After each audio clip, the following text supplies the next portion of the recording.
Fantasy Champions Fantasy Football Podcast. Here's your host, Morgan Colby and Rick Lemon.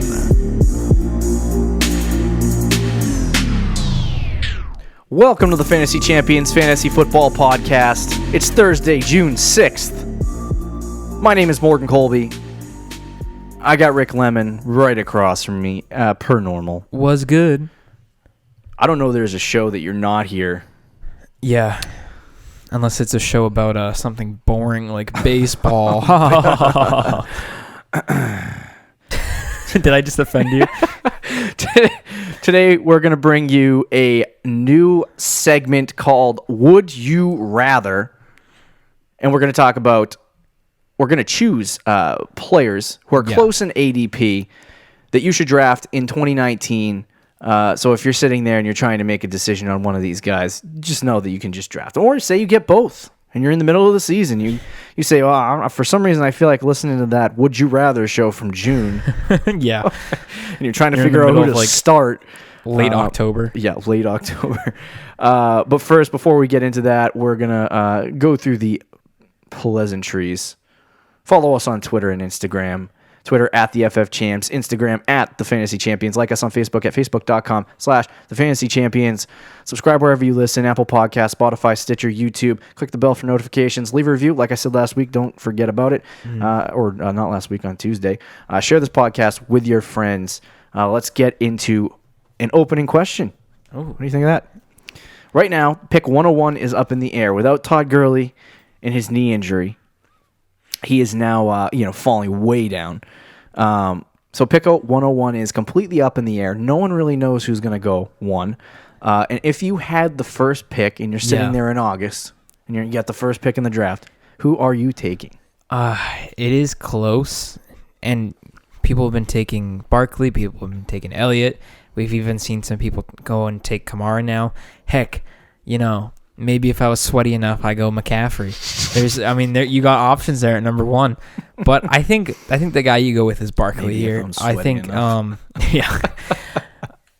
I've been saying this for the last few months, honestly, and really since the season ended, that I think Barkley's the number one guy. It is very close though, and I don't think you can go wrong with any of those guys that I just mentioned. As I said, I think they're all kind of like tier one, those top 5-6 running backs. But I think Barkley is just slightly ahead of those guys right now. I think he's just the focal point of that offense, and he's probably the most talented out of everybody. So I'm going Barkley. But if you want to go Zeke, if you want to go Kamara, I'm not gonna kill you. Zeke is Saquon is extremely talented, and he has all the opportunity in the world to produce. I think the only concern for me is that he's in a trash offense with a trash offensive line. And the offensive line less so, but that didn't stop him from being tremendous last year. But I do think that is a little bit concerning for me. How bad can your team be? I think that what Saquon did last year is what his ceiling is. You know what I mean? It's 101. I'm not sure he can produce, not because of lack of talent, just because of lack of offensive line and all that stuff. It's a lack of stuff around him allowing him to produce like Todd Gurley did. Last year, people forget Todd Gurley scored an average of 24.5 fantasy points per game in half PPR. He had a fantastic team around him. If Saquon gets anywhere near that type of talent around him, then I think that he could do that similar thing. The problem is that he doesn't have that, and running back careers are so short that I don't know if they're going to be able to get that around him unless he leaves, which is never a good sign for running backs anyway. For me, I'm taking Ezekiel Elliott one, and I hate that I keep going back to Zeke. You're going with a Chick-fil-A butt, aren't you? I always. Zeke is a player to me, and this is why I would go with him 101, is because I pick 102 in our league, and I've been thinking, like, who am I going to take? Who's going to be on the board there? Probably Zeke. But if I was 101, who would I take in that spot? Yeah. And so I started doing some research. I'm probably going to be faced with this decision at some point. So I did some research, and what I found is that Ezekiel Elliott, I mean, we all know he's a yards monster. Like, he led the league in yards last year. If he played all of the season before and didn't miss 6 weeks, he would have led the league in rushing yards. Then, 3 years ago, he led the league in rushing yards, I believe, that year too. So the guy is just insane on the ground. He also gets, this year he had a team high 110, a career high 110 targets. Which is right up there with Christian McCaffrey. Yeah, that is. So he is a focal point in that offense, and that wasn't even that wasn't before Amari Cooper. Most of those targets came after Cooper showed up. So Zeke, to me, is going to get 2,000 yards, all purpose. Like, that's what he's going to do, right? If he stays on the field for 16 games, he's gonna get 2,000 all purpose yards. The problem, like I said in the past, for him is touchdowns. And I think that he's going to have a positive touchdown regression this year, and he's going to come in, he's going to score more touchdowns, which will be 12. I think he could hit 15. He hit 15 once in his career. I think he could hit 15 again. If he hits 15 touchdowns, Rick, he gets to 320 to 330 fantasy points. That's in half crazy. PPR. And that is crazy. That's up there with what Gurley did last year. And so if that happens, it makes Zeke probably the 101. Whereas when I look at Saquon, I don't know if he can finish as the 101. I know he's going to finish in the top 3. But what I'm looking for at pick 1, 2, and 3 is... Especially pick 1. Yeah, especially pick 1 is you're looking for the best player in fantasy. And I think that's going to be Zeke this year. You've been kind of flip-flopping on this thing. I have. It's been tough. I'm not sure. There are a lot of options there. You sit there too long and think about it. You'll choose both sides. Especially when you're in a league like ours that we know where we're drafting months ahead of our draft. Yeah. So we got a lot of time right to during think. the NBA Finals. Yep. Just how many targets did you say Zeke had? Somewhere around 110. Oh, okay. Just for argument's sake, Barkley had 121. Wow. Well, did he produce as many yards? Nobody had. I don't know actually, but he had 91 catches. That's pretty good. Let's move into Would You Rather. I wish I had a nifty drop for that. Yeah. Wish I had a nifty drop for that, but we are going to Let me do it. Hold on. Oh, no. Say it again. Would you rather? Would you rather? Oh, that was boy. really bad. That was terrible. That's why I don't get paid the big bucks. I get paid the little bucks. So we are going to talk about some tough decisions when it comes to ADP.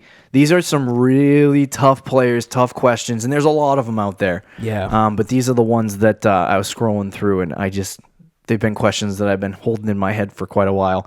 So we'll start with number 1. We have 6 guys. If we get to 5, we'll get to 5. The 6th is a little sneak in there. But number 1, Nick Chubb, and this is half PPR, by the way, Nick Chubb or Dalvin Cook. Chubb is 18. Dalvin Cook is 19. Yeah. They're right next to each other. I'm picking at 209, so I've come across this question a lot. This actually could be you. And I would go neither. You go wide receiver. Kill me first. No. Nick Chubb and Dalvin Cook, both very talented wide receivers. Running backs. Wow. I went to go correct myself, but you did it so fast that I couldn't even. So for me personally, I really like Nick Chubb. Like what he did last year in the second half of the league. Second half of the year. Words are not working for me today. I don't know what it is. It's okay. Especially the second half of the year when he came in and he started. He was absolutely crazy good. Yeah, he was. The only thing he didn't do well was catch passes. If you want to be a top 5 back in the NFL in this day and age, you have to be able to catch the ball.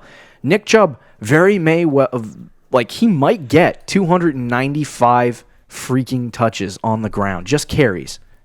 And if he does that and he gets 25 catches, which is good for him, if he does that, then he touches the ball over 300 times. And if he touches the ball over 300 times, then that's a good pick in the second round.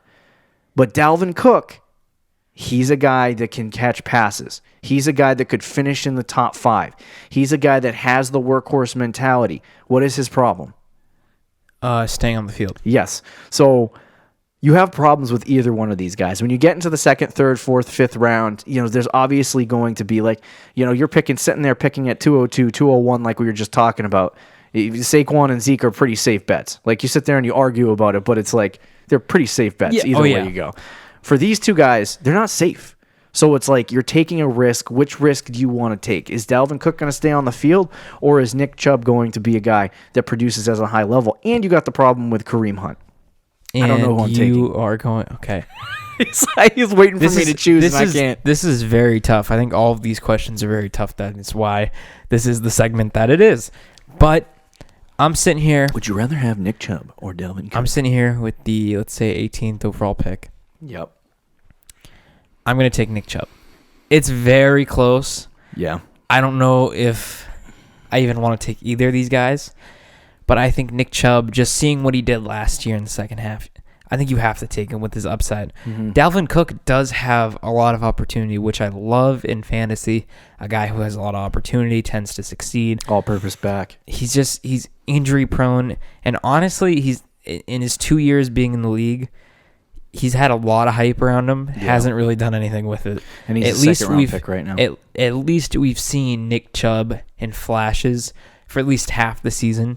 Yeah. Be like, okay, this guy is legit. Right. And I think the whole Browns offense is, I've said this before, I'm very high on all of them.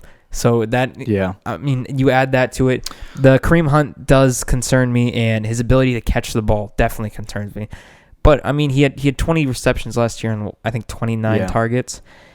But he really only started half the season. Yeah. And they had Duke Johnson. I know he's still on the team, but how much are they going to use him? Right. They'll use him in the passing game, but that's it. I think they will, but not as much this year. I think they have more confidence. If Nick Chubb can start catching the ball, then that's one. I'm not saying he's going to be Barkley or Zeke, where he gets like close to 90 receptions. If he can get 60 targets and turn that into like 35 receptions, I was going to say like 40. Yeah, 35 to 40 receptions. That's good. I think that's what he'll do. With that. But like, I don't know if he can do that. I think he can. So that's why I'm taking Chubb here, but it's so close. I think I'll take Chubb. I mean, that might change. This might flip flop. This is going to be a pick that I'm going to probably have to choose on. And yeah, this actually might. And so for me, right now I'm going to take Nick Chubb just because of I think that the volume that he's going to get is going to be like 285, 290 carries. And if he does that, then he'll probably get to 300 touches. And if he gets to 300 touches, then that's Todd Gurley, esque. Yeah. Which I think he could finish in the top 5 with that. The concern is that he just can't catch the ball. And if that happens, then guys that can are going to take that spot, i.e. Kareem Hunt. So I would definitely take Nick Chubb here, but they're going right next to each other. So it's like you literally could come across this decision if you're pick 18. For sure. Number 2, Adam Thielen. Would you rather have Adam Thielen or Stefon Diggs? Yeah, another tough one. And I think we talked about this when we were talking about receivers a few weeks ago. Yeah. And I think we both said we'd draft Diggs over Thielen, but I'm going to say Thielen, and here's why. Well, are you changing your mind? I'm not changing my mind, actually. So if you remember what I said I'd draft Stefon Diggs. These guys are going 10 picks or close to 10 picks apart. Yep. So if I'm picking in... So you're not going to go with the guy that's later? No. I'm not going off the draft board an extra round to take Diggs over Thielen. I think it's very close. I think they're literally ranked right next to each other. But I'm just going to go Thielen here. With the, I'm going to say 26th overall pick, since that's where Thielen's supposed to go. Yeah, 3rd round. But it's, again, these are all so close. And with these two, I think Diggs probably has the higher ceiling, considering what he did in the second half of the year. But I think Thielen's probably more consistent, I'd say, considering what he did in the first half of the year. So it's like... If the Minnesota Vikings target Stefon Diggs like they did at the end of the year, at the beginning of the year, yeah, and or the whole season... then Diggs has wide receiver 1 potential. But what if they do that? You can say the same thing about Thielen. Yeah, right. I think that's the biggest problem that you're going to get right now. I do think the more talented, better receiver is Stefon Diggs. I agree with that, yeah. The consistency isn't there. When Thielen was producing, he was very consistent. When both guys were at their peak, so Diggs in the second half, Thielen at the first half, I take Draft Thielen. both. No, I take Thielen in the could. first half, then Diggs in the second half. you if that makes sense. arguably could draft both. Yeah, But- imagine Yeah, don't do that. every Minnesota Vikings fan right now. I've been bouncing back and forth on these, but I have to take Stefon Diggs. Okay. I take Stefon Diggs only because I think both of them are going to land in the same spot. I think they're both going to be wide receiver 2s. Yeah. I think both of them are probably going to be equally consistent. I will take Stefon Diggs because of his ceiling. He has a higher ceiling than Adam Thielen, and I think the second thing is that he's at pick 34, which is in the 4th round. So at pick 26, if I'm at pick 26 and I'm seeing a wide receiver in Adam Thielen and Stefon Diggs, and then I'm like, oh, I want that running back instead. I know, okay, I can wait 10 picks, get Stefon Diggs. But what if you know you can't wait? What if you know the guy right behind you is taking Diggs? Then I would probably take Diggs. I think Adam Thielen's value is far too high right now, considering the second half of the year. I don't necessarily disagree with that, but I don't want to waste a pick on Adam Thielen. You know what I mean? I know Stefon Diggs, even the first half of the year. Stefon Diggs, even though he was a little bit inconsistent, yeah, he was still good in the second half of the year. Yeah, Adam Thielen in the second half of the year was non-existent. He was like a wide receiver, low-end wide receiver 3. So basically being non-existent or having a guy who's going to produce whether he gets the targets or not, I'd rather take that guy, in Stefon Diggs. See, another reason why I say Thielen too, I actually don't necessarily want either of these guys on my team, even though we took Diggs in our mock draft. Yeah. I know for a fact, it might not be this in your league, but I know in my league, majority of guys like Thielen more than Diggs. Yep. So I know if I'm taking Thielen here, I know I can probably trade him to a team that likes him more than me. Team. Yeah. That's a fair point. I mean, Thielen is a tradable guy. Yeah. The team that would want Depends him, in your league. You have to know your league. Yeah, you have to know your league. But the team in our league that would want him is kind of impossible to trade with 90% of the time. There's a few teams that would want him, I think. A few teams. So I would take Diggs just because, if you're taking the trade discussion out of it and you're just leaving it with Diggs or Thielen, who am I taking? I'd probably take Diggs just because it's pick 34, because I can probably get him in the 4th round. It's a little later. The thing is Adam Thielen and Stefon Diggs are in the same tier. So if I can wait an extra round to get a guy in the same tier, then I'll do it. You know what I mean? Yeah. And I think that's fair, but I don't know if he'll be there though. If Diggs will be, if you're willing to wait another round and you're like, well, I know Diggs will be here in the next round. I'm not sure if you'll be able to make that assumption, because I think Diggs will probably be there in the 4th round, but he might not be. Yeah, that's about knowing your league. Number 3, this is an interesting one that it's a little bit easier for me, but I'm not sure about you. I'm interested in seeing how you respond to this. But number 3, Tariq Cohen. Would you rather have Tariq Cohen or David Montgomery? Cohen's ADP is 51. Montgomery's is 57. We picked Montgomery before Tariq Cohen in our mock draft on Tuesday. This is an interesting question. And I'm going to say, I'll start off with mine because I wonder who you're going to say. David Montgomery. I think it's going to be David Montgomery, and here's why. Tariq Cohen is a one-trick pony. He is. He can only catch passes. I don't think many people disagree with that. James White, one-trick pony. Same type of player. He finished in the top 10 last year. He finished in the top 10, but that's because he had an insane amount of efficiency. Is that going to happen again? Hell Probably not. No. Tariq Cohen finished as an RB2 this year because he was. If you go look on playerprofiler.com and you look up Tariq Cohen, he was extremely efficient. And I don't believe that Tariq Cohen can continue that efficiency. And the other thing that I thought was astounding is that the whole season, I didn't have Tariq Cohen on my team, and I wasn't really following closely on Tariq Cohen.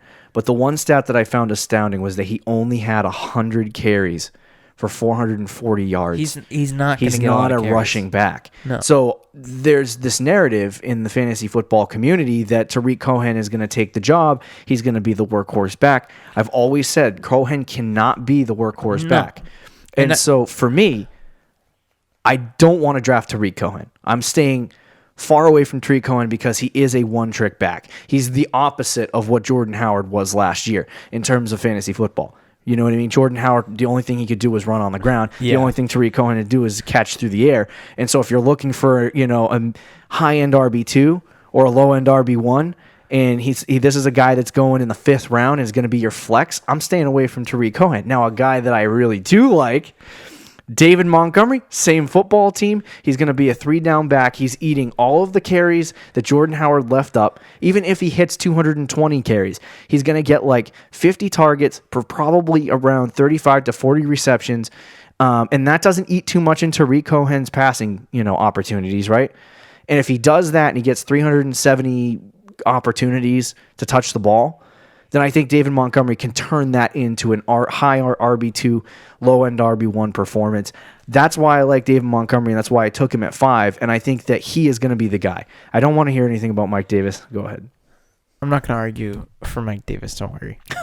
There are people that would argue for Mike Davis. What you've said about Tariq Cohen, I don't really disagree with. Yeah. I've never thought he was going to be the workhorse back, even when he was going higher, and it was before they drafted David Montgomery, and they just brought in Mike Davis. I was like, and people were like, "Oh, this doesn't matter. Tariq Cohen's still going to be the workhorse back." I'm like, "No, he's not.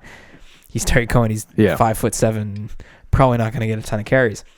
But similar to James White last year, I do think it's very possible for him just purely on receiving and being used as, I think he's probably the number one weapon in that offense.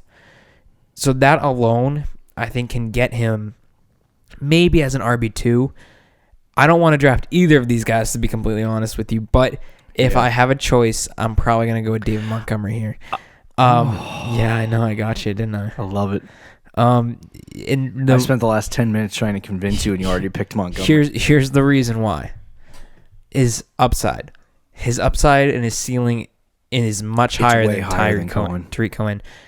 Because there is a good chance that everything you said will happen. And David Montgomery is the guy, and he becomes the workhorse. And Tariq Cohen is just kind of used as a 3rd down back, and Mike Davis is tossed to the side.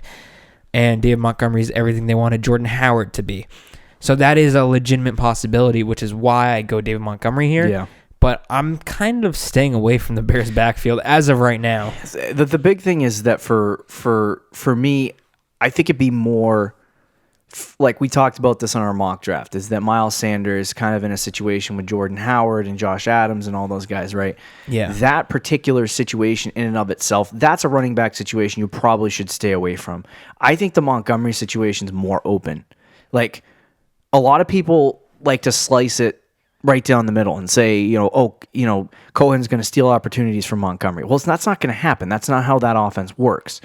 Cohen's going to go in on passing opportunities, and David Montgomery is going to go in on rushing opportunities. David Montgomery is going to have situations where he's going to be, they're going to go in the I formation, and then they're going to dump it off to David Montgomery. Like, that's how that's going to happen for his targets.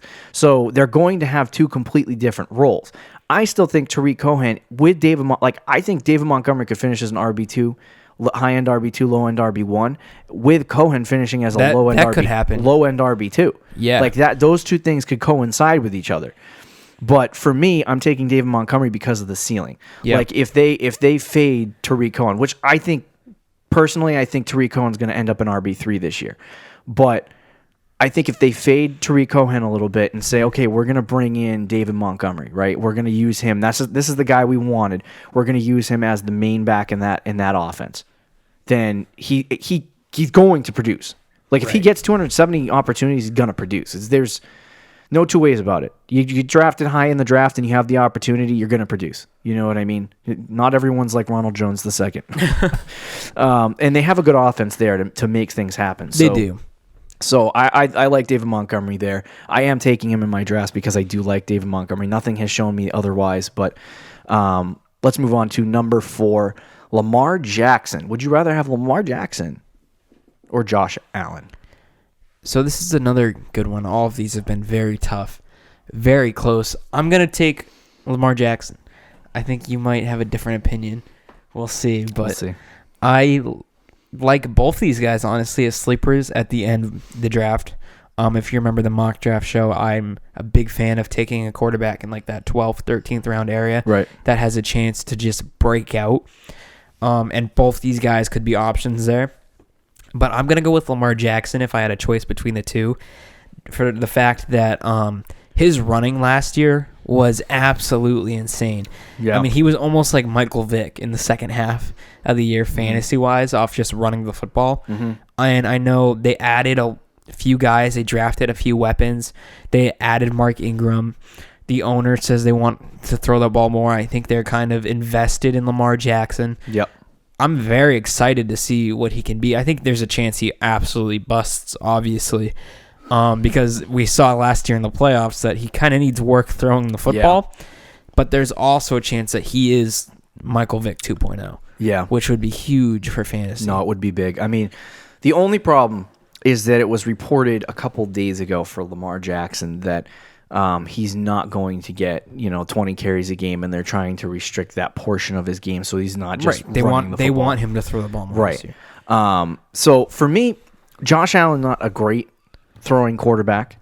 Yeah. He's improving. He's getting better. People do like his arm, and he can do the same amount of running around like Lamar Jackson. He just does it in a little more disciplined of a fashion.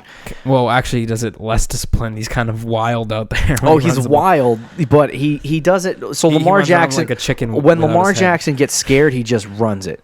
When Josh Allen can sit in the pocket and throw it when he needs to. He does, but he panics a lot too. He does panic. He's Josh Allen. I'm going to take Josh Allen because I think that Josh Allen has a more even though he does throw a lot of interception. I think he just has a cleaner arm. Fantasy ceiling, I don't disagree.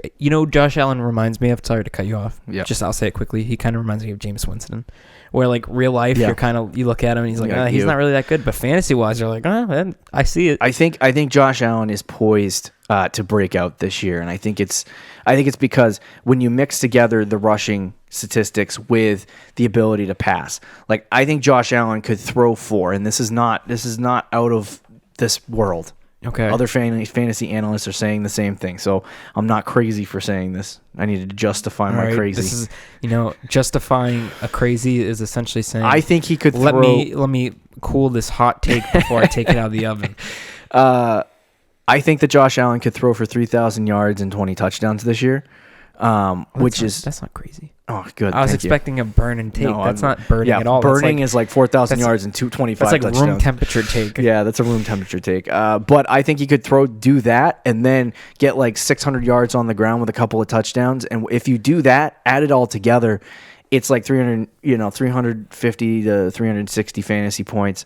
Right. And so at that point, I think Josh Allen has a better chance in 2019 to do that than Lamar Jackson does.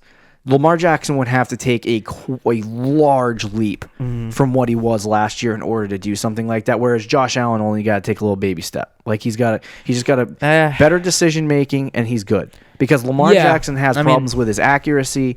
He's a better decision maker, but he has problems with his accuracy and he has problems with his arm. Whereas Josh Allen's got the talent and the ability to throw the football. He just has bad decision making. I think where you just are slightly off is when you said Josh Allen can run like Lamar. Josh Allen can run, don't get me wrong. He gets a lot of rushing. Not like Lamar Jackson. I think Lamar Jackson could be the next guy to go. If he figures out his arm, he could be the next quarterback to run for 1,000 yards like Mike Vick did. I'm not saying Josh Allen can do that. I'm saying that he could rush for 600 yards and a couple of touchdowns and be good with that. That's what Josh Allen, last year, when you look at the last 4 weeks of the season, that's what he was doing.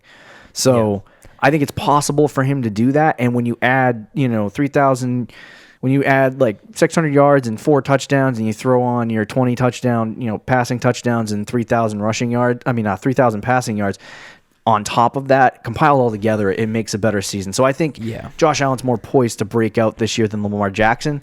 Ask me after next year if Lamar Jackson's still the starter. Ask me again, and I'll change my mind. Lamar Jackson in 2020 could be better than what Josh Allen is. I agree. Now. I think figures out that accuracy problem, he's going to be a great quarterback. It's just a matter of figuring out the accuracy. I think both these guys, though, are good options late in the draft, like I said.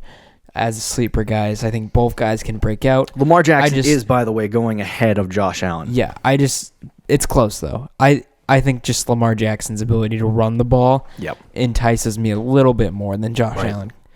But, again, very close. Very close. Number 5, Le'Veon Bell or James Conner? Would you rather? This is really tough and really hurts me because a spicy one. Similar Steelers to running backs. Yeah, similar to our opening kind of icebreaker question. Yeah. I might have to, you know how you kind of had to choose between Barkley and Elliott, and you might have to in the draft. In our draft, I might have to choose between James Conner and Le'Veon Bell. Yeah, that's true. I have back-to-back picks after all. Kill me now. This is so tough, and I'm definitely going to flip-flop on this for months. Yeah. But as of today, in the month of June, I'm going to go Le'Veon Bell here. I know that might shock you. You probably disagree.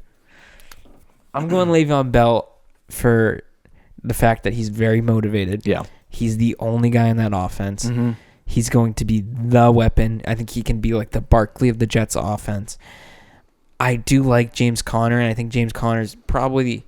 It's crazy to say this, but I think James Conner's floor is higher than Le'Veon Bell's floor. I never thought I'd say that ever. But Le'Veon Bell's ceiling, I think, is higher than James Conner. I think if Le'Veon Bell plays like Le'Veon Bell, getting him at the end of the first round will be a steal. Yeah, people forget how good this guy actually was. It's not just his ability. Like, a lot of people credit Le'Veon Bell's success to the fact that he... I credit his success to the fact that he was in the Steelers offense. Yeah, that he was in the Steelers offense with that good offensive line and all that stuff. But you forget how good Le'Veon Bell was at running the football. Like, he's very patient. He was very patient. After he got past the offensive line, he could create yards like no one in the NFL could. And James Conner, when I watch him, you don't see that. Yeah, he had more statistics. Yeah, he had more rushing touchdowns than Le'Veon Bell ever had in his career. He had more receiving touchdowns than Le'Veon Bell ever had in his career. I think that was just a result of how the Steelers used James Conner last year, because they were trying to get wins like nobody's business, and they ran like 1,100 plays or something like that. Didn't Conner also have more carries, though, too? Yeah. So Conner had more carries. I just, all of it put together, there was more opportunity for James Conner this year than they gave Le'Veon Bell in the past. Now, Le'Veon had a season where he had like 350 touches, I believe, so that was insane. But yeah, Le'Veon can create. My concern is just that Jets offense. He can only do so much when you're stuck behind a terrible offensive line. Now, the Jets' offensive line's mediocre, not terrible. So you might see something good from that, but in terms of what they're going to do with Le'Veon, it makes me nervous because I don't think he can get to the ceiling. Like, that's my problem, is that I think whereas James Conner, like you said, has a what is it, a lower floor, higher floor, yeah, than Le'Veon Bell.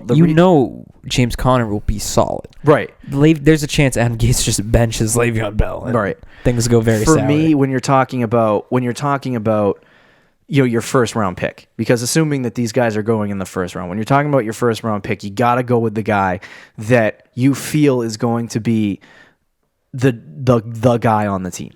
And I feel that James Conner is going to be the guy on the team.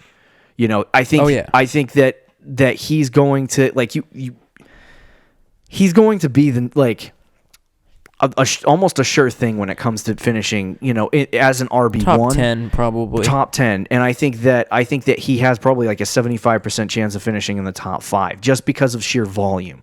So I think that James Conner is as much of a sure thing as you can get at that point in the draft, which is what, like, right now he's getting picked at 9. So at 9 or 10, you know, he's as much of a sure thing as you can get at that point. Whereas Le'Veon Bell is a guy that you could draft and that could completely bust out on you.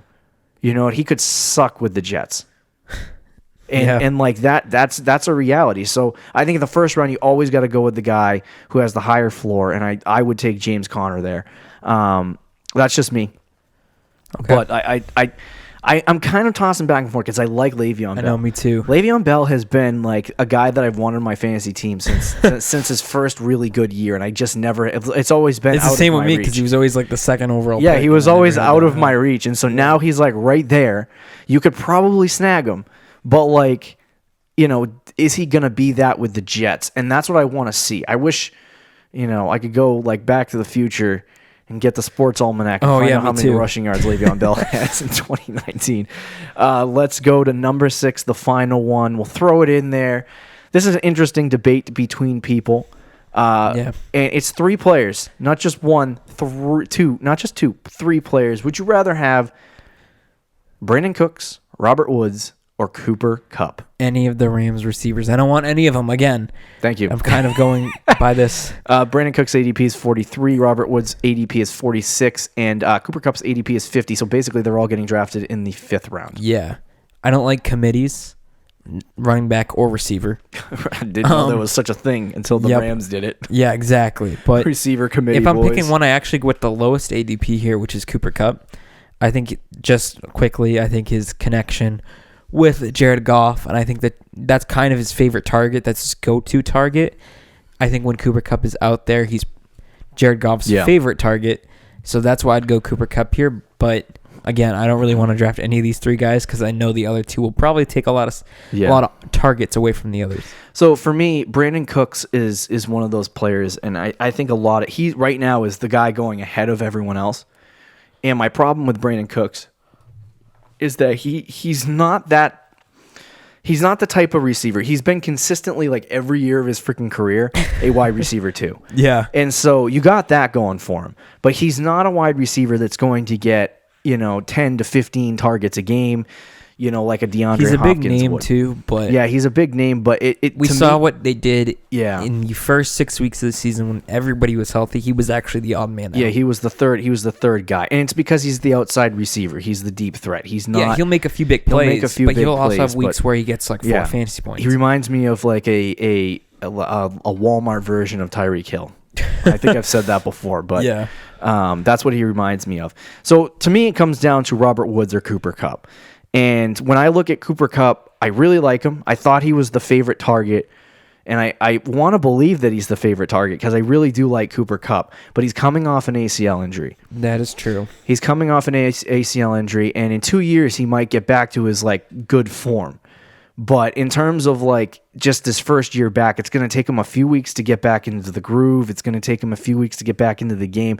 And then you got to worry about, is he going to cut the same? Is he going to be able to run the same routes? Right. Like all of that stuff put together for him. If he comes back and he's 100% and he's normal, then Cooper Kupp I might even take him. But I'm taking Robert Woods here because I think Robert Woods is the sneaky guy right in the middle of these 2 players. I think that he's one of the favorites for Jared Goff. I think he's a slot receiver, so he's going to get the targets in that offense no matter what. And I think that if Cooper Kupp has any injury problems or he continues to have problems with that knee, then Robert Woods is the guy to go to. He was actually better in the offense with Cooper Kupp out. Cooper Kupp in the offense than he was without Cooper Kupp. I'm not sure if that would sustain through 16 weeks, though. Yeah. But through those first few weeks, he was. You're right. But Robert Woods, I think he could break out and have a really nice season. All of these guys. Here's the thing: is everyone is looking at them, and you're in the 5th round, and it's like kind of just putting a blindfold on and throwing a dart at a dartboard. Yeah, you are a little whichever one you hit is one. Whatever player you get. But to me, I think Robert Woods is the guy that all 3 of these guys aren't going to repeat as top 15 wide receivers. Not all 3 of them are going to repeat. And so for me, I look at Robert Woods, and I think that he is the one that's most likely going to finish as a top 15 wide receiver. I think that's most likely the case. And so, in the end, Robert Woods, I think he's going to finish there, but I don't know about Cooper Kupp. I think the injury concerns are, too much to overcome. That's valid, but I think it's kind of the Edelman-Brady connection with Kupp and Jared Goff. I'm not going to say that. What? I'm not saying it's going to be that level. Why are you comparing Cooper Kupp to Julian Edelman? I'm not. I'm just saying their connection between those 2 guys. That'll do it for Would You Rather. There's a lot more questions that need to be answered going into fantasy drafts, but some of these guys are definitely going to be there. You're probably, if you're at the first pick, if you're at pick 18 with Nick Chubb or pick 119 with Lamar Jackson, and you're trying to make a decision between Lamar Jackson, Josh Allen, or Nick Chubb and Dalvin Cook, you're going to be sitting there fretting over that. And just be sure to do your research on these guys, because if you do your research, you're going to nail the pick.